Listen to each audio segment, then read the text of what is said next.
Hi, I'm Gina and I've been attending here at CCC for about 8 years, I believe. My daughter Annika and son Mitch also come with me. About 20 months ago was the worst day of my life. My husband Jim passed away suddenly of sudden cardiac arrest, and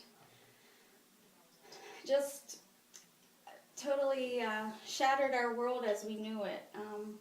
Our family, basically, what our family looked like would never be the same again.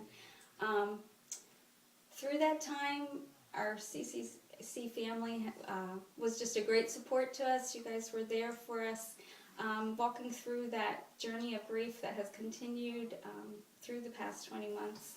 During this time, God has proven himself faithful.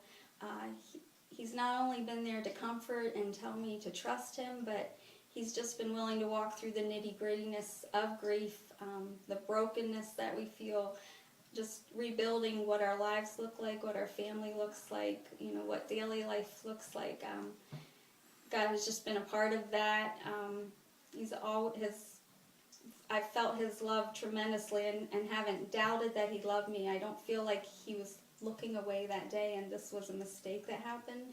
I don't understand why he allowed it to happen, but I know someday, in heaven I'm going to understand those reasons, but for now, all he asks is that I trust him, that he really does have our best interest at heart.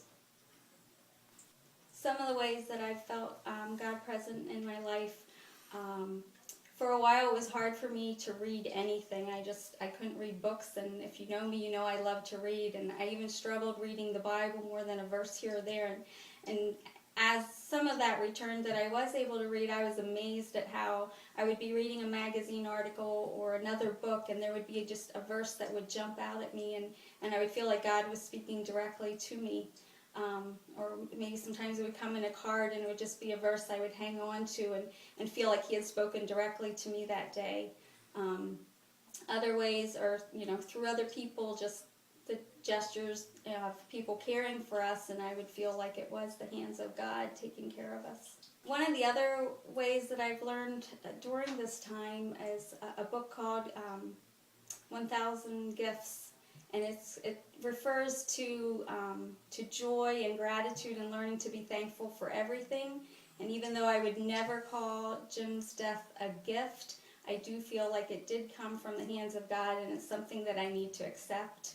And that whole book just, kind of puts that premise out there of learning to be grateful for little things, learning to count those things, and learning that this one big loss doesn't negate everything good that God has done for me, and learning to look, each day with fresh eyes for something to be thankful for. God has used a lot of different people in our lives. I think when you're willing to be open and real around people, they're also able to relate to you, just sharing memories of Jim or speaking words of encouragement, spending time with us, including us in family things.